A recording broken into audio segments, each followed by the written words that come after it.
How many of you run service meshes? How many of you have run into a bug in your service mesh? Great, this talk is for you. So as we all know, running a distributed application can be meshy business, but you're in luck. We're gonna tell you about how to find and fix bugs in your service mesh. So this is Anna, as you've heard. She's a systems engineer at Paybase. She's really good at stacking Kubernetes blocks. And this is Risha. She's a software engineer at Buoyant. Wait, your mic's off. Did you turn it on in the thing? I don't know, sorry. Can you hear me? Is this like the one? Oh, yeah, it didn't turn on. Yeah. Oh. All right, sorry about that. This wouldn't be a talk without some sort of debugging of some sort. So, this is Risha. She's a software engineer at Buoyant, and she's also a maintainer of Linkerd. And she's going around the world searching for her twin. So, let's have a look at what we have in store for you today. So, what's cooking? Today, we're gonna start by talking about mushrooms, and don't worry, everything will make sense. Then we will talk about meshes, and specifically Linkerd. Then we will talk about mysteries, otherwise known as super obscure bugs.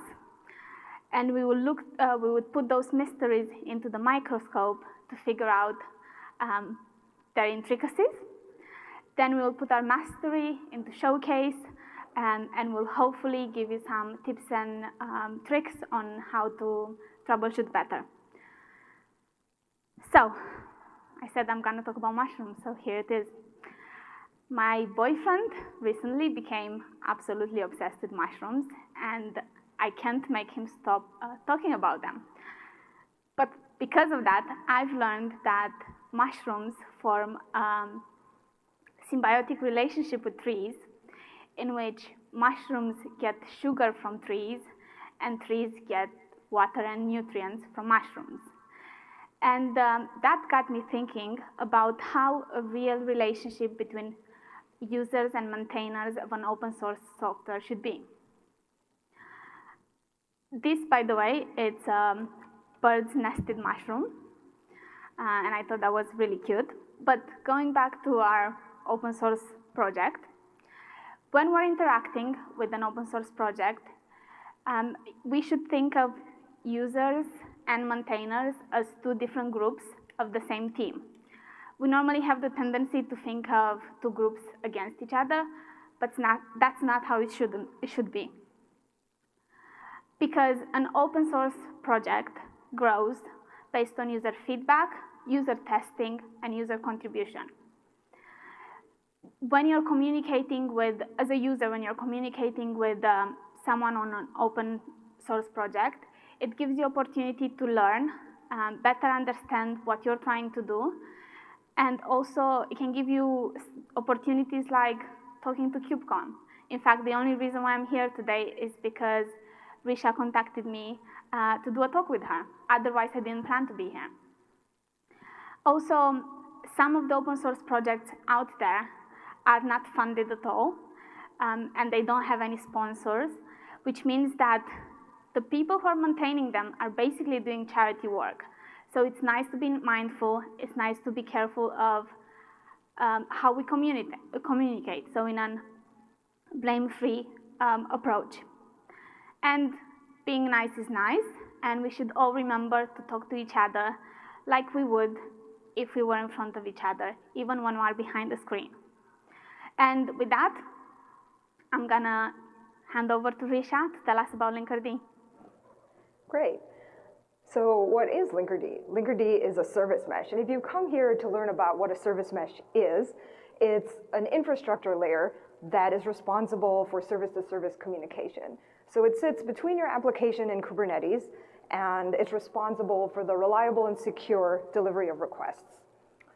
So imagine you have your application, it's running in some pods.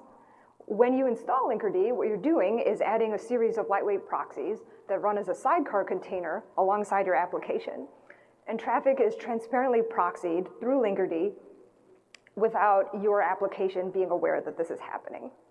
And this addition of proxies that run alongside the application is called the data plane. And you can see the data plane at the bottom of this diagram.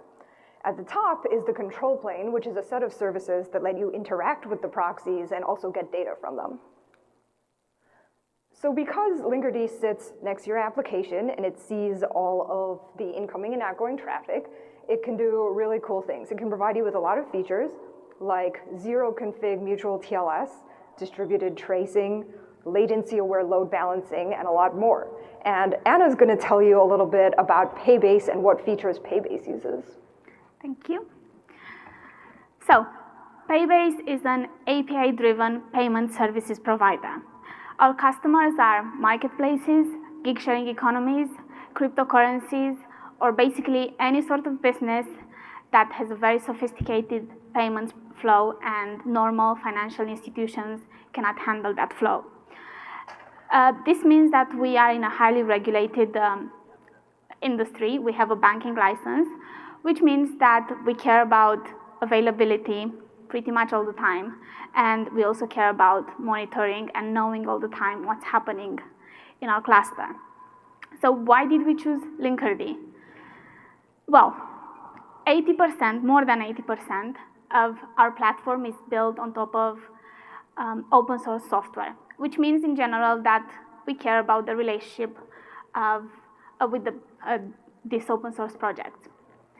Also, 100% of our platform is running on top of Kubernetes. And our application is a distributed monolith that is deployed in a microservices architecture. So the application itself in our clusters, it's made out of more than 50 microservices. And because these services talk to each other via gRPC, Kubernetes does not provide by default gRPC load balancing, which means that if we need to serve more customers and we need scalability, we wouldn't be able to get that without a custom solution. And that's where Linkerd comes into place. So the main thing that Linkerd gives us is the gRPC load balancing and therefore scalability. There are other features of Linkerd that we like. Most of them are around tracing and metrics and things that can give us that visibility we care about. So I've started implementing Linkerd at the beginning of the year in our clusters, and it was a bumpy ride because our application is ridiculously complex, and let's be honest, maintaining a service mesh is not easy either. All right, so in the first diagram on this picture, you can see the payload of a request that our application was expected. And on the highlighted square, you can see how some of the headers should be. And then on the next diagram, you can see what happened to that request when it got passed through Linkerd proxy, so before, so when the application was meshed. And you can see that the headers there were mutated. And because of this, our application didn't know what to do with that. So we started getting some really obscure 502 protocol errors. And it was quite a journey to even figure out what the issue was. So I did my best to come up with a framework that hopefully can help you also troubleshoot in the future better. So, troubleshooting. Before we do that, I want to start with this quote by Redman that said, "You should be warned that being an expert is more than understanding how a system is supposed to work. Expertise is gained by investigating why a system doesn't work." In other words, failure is desired if we ever want to develop as software engineers, but also to develop a better system. Also, it's really hard to troubleshoot if you don't have at least a basic knowledge of your system and how the different requests get routed through your system. In the Google SRE book, there's this super cute diagram of the different steps of troubleshooting, and they look very straightforward. but that's not what I've experienced. So they defined the problem report as how did you find out that something was wrong. So whether you are on call and you're paged in the middle of the night, whether someone started screaming at you that something is not working, or simply you're trying to configure Linkerd and you started getting 502 errors. And the next step is triage, which is basically deciding whether this is worth your time. So what kind of severity, and based on the issue, how are you going to tackle it? And then the rest of the steps are basically how you're going to go around fixing your issue. And as I said, this is very linear, but in reality it goes ups and downs and from one step to the other. So what I thought about is, what are those questions that you want to ask yourself when it comes to troubleshooting a service mesh? So I did this for Linkerd, but I think you can take this for other service meshes as well. Okay, so you have an error. So the first thing you want to ask yourself is, are you sure this is a service mesh related error? And if the answer is no, what you want to do is unmesh the whole thing. And if after unmeshing the whole thing, you still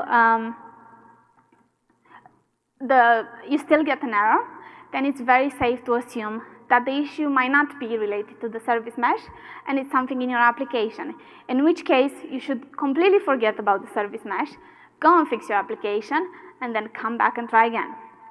However, if after you've unmeshed the whole thing, the application behaves as expected and you don't see any errors, then it's a safe bet to assume that you're seeing a service mesh related issue. In which case, the next question is, could this be a config error? So we're all humans, we all make mistakes, we all make all sorts of misconfigurations. And if the answer to this question is yes, then you should double check all of the configurations, have another look at the docs, and see what happens. And if you're ridiculously lucky, I think it happened to me once, then well done, you've solved your issue, you can go on with your day. However, if you're not lucky, the next question you want to ask is anyone else having the same issue? And this is where you go and check all of those communication channels that are available to you. So, Slack, GitHub, Google, and so on. And if the answer is yes, someone else is having the same issue, then ask yourself, is there a fix available? And if the answer to that is no, then can you fix it? And if you can, please go ahead and be the hero for the day. Become a contributor and save the day. However, if you cannot, this is the time where you comment on the issue and wait for additional instructions. If nobody else is having the same issue, then you should think about trying a different service mesh version.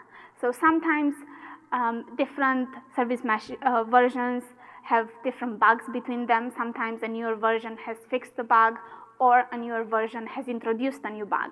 So being able to try different versions is important. And if you haven't had luck with the different version, again, can you fix the bug? And if you can, open a PR. If you cannot, this is the time when you file a completely new bug report, and we'll talk about the kind of detail you want to introduce. So I've also mentioned that it's important to have some sort of basic understanding of your system. And at the beginning, I said that our system is made out of 50+ microservices. This is a super, super simplified diagram of that system without Linkerd. And the way it goes is, so you have your end user request hitting your domain, and assuming that this is happening in Google Cloud, that request goes through a Google front end, and then it goes to a Google load balancer at layer 3, and then finally it hits your Kubernetes cluster, your GKE cluster, and usually that happens through an ingress controller, We picked NGINX, but Linkerd supports traffic and others as well. And up until now, the traffic has been encrypted. And when it hits NGINX, it passes through, and it is passed to the next service as a pure HTTP. And I also mentioned that our services speak to each other via gRPC. And this is where that happens. So the reason why this one is important for us is because when we were seeing those errors, it wasn't happening straight away like you got the request and then at service B you get the error. It was happening somewhere down the stack. So understanding the different connections between the services and where it was happening and being able to have that visibility was really important. So as I said, this is very simplified. Now the system with Linkerd looks much more complex. So again, your request hits your cluster, but this time, because you have Linkerd injected, instead of it hitting NGINX directly, it hits the sidecar container of the NGINX pod, and Linkerd proxy will take that traffic, pass it to NGINX as TCP encrypted, and the response from NGINX will be passed back as decrypted HTTP, and then that request will get passed to the next sidecar container of service B as secure gRPC, because a Linkerd proxy will use whatever protocol your application is using. And here, the two-way connection between the service back and forth happens at the gRPC level, and again, the same thing happens again when you pass it on to the service. I've also spoken about filing an issue, and I would like to please ask you to always follow the recommendations of a bug report, because it's important for the maintainers to fully understand what you're trying to do and everything you've tried. So make sure to attach log outputs. Make sure to assume that to not assume that people know your system, and you should always be as detailed as possible. Include everything you've tried, and that's versions of literally everything. And this is not just Linkerd related advice. This is open source, like universal advice. And with that, Risha is going to tell us more about triaging and fun stuff. Yeah. So triage, as maintainers, we get a lot of issues. Thank you all for filing them. And at the end of the day, we have to figure out what issues are important and what we're going to work on for the next week. So with Linkerd, we have a weekly meeting where we sit down, we look at all the new bug reports and also ongoing bugs that haven't been fixed yet, and we have to decide what to work on that week. So how do we do that? Well, there's two things, one of which is reproducibility.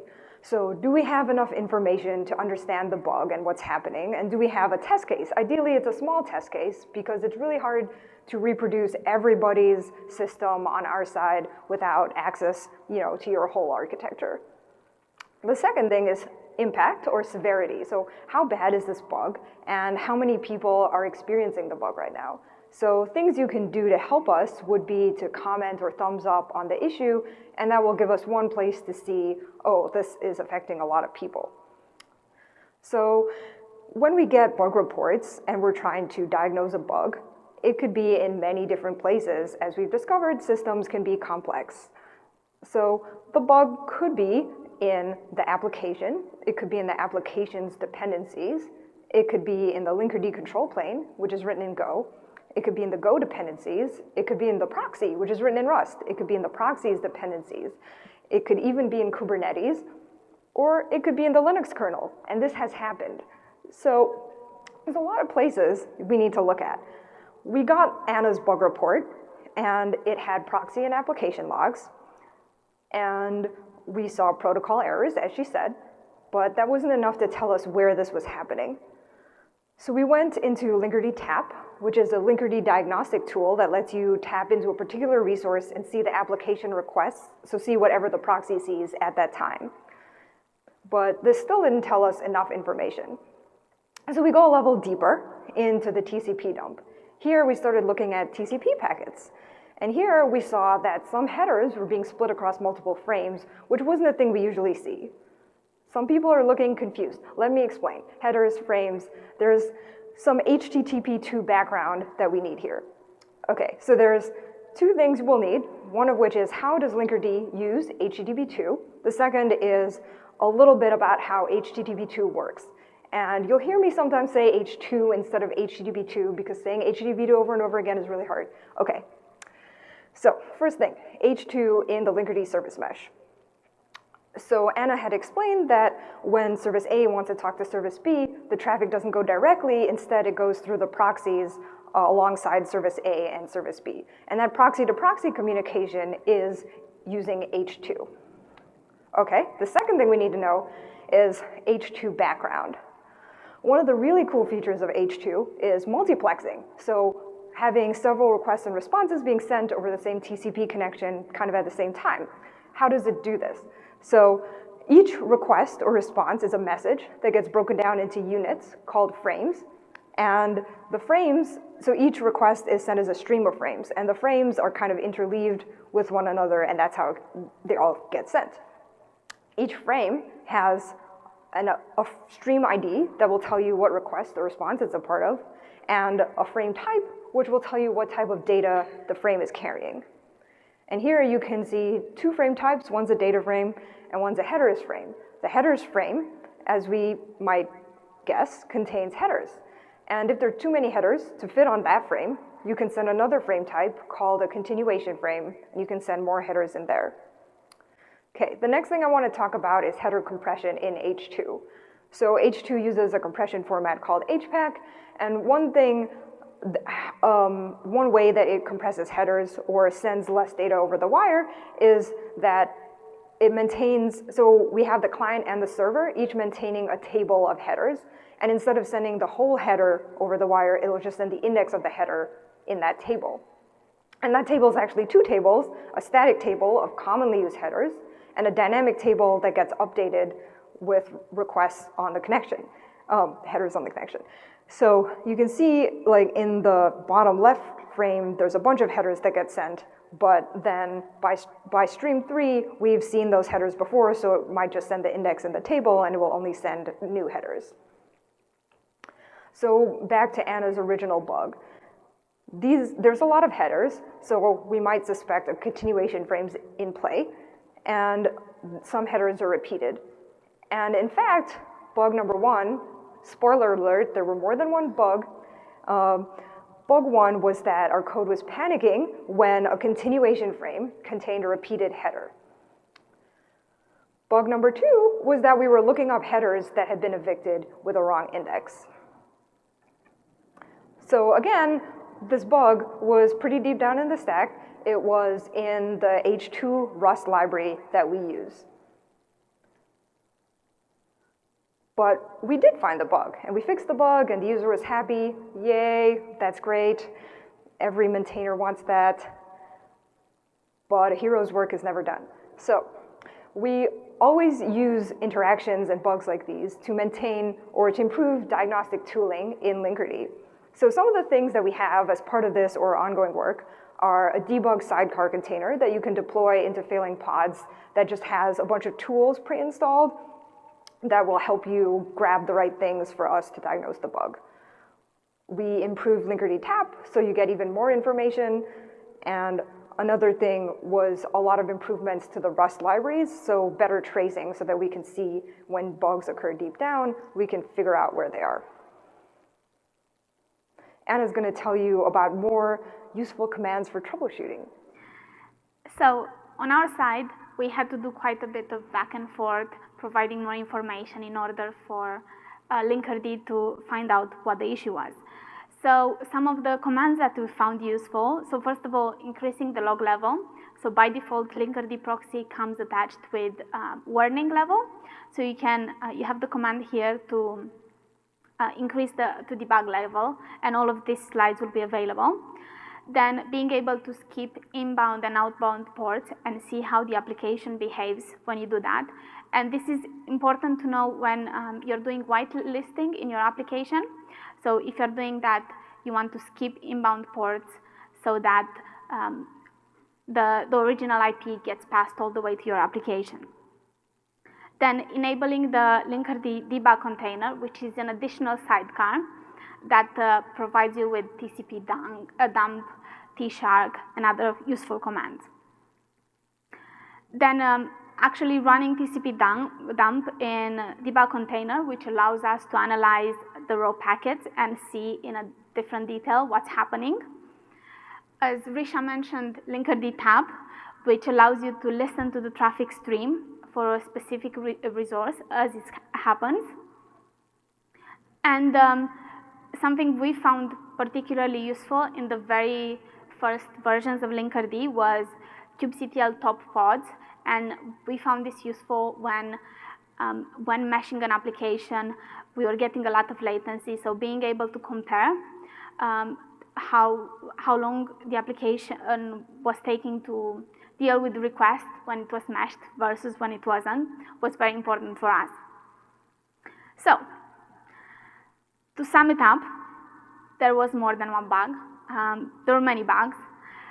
It was interesting to work with Linkerd to find out how everything fits in together and also solve them. But all of the bugs got fixed fairly quick because we were able to provide very detailed bug reports. And I had space to test properly. So this is very important. If there's any managers in the room, you should let your engineers test properly. So that means testing with and without Linkerd, testing different versions of different things, all the way to the infrastructure level. I've seen a lot of bugs on the Linkerd repository where people say, hey, I'm having this issue, and then you guys come back with, yeah, we're aware of this issue. We think it has been fixed in this particular version. Can you try? And the answer normally is, sorry, I think I'll have time maybe sometime next month to try it. We also use the log suggestions in the issue template, and we try to be as detailed as possible and explain how our application is working as well.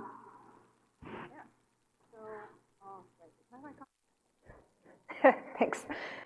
We hope that you will take what you've learned here today and go forth and have a productive and symbiotic relationship between users and maintainers. Thank you.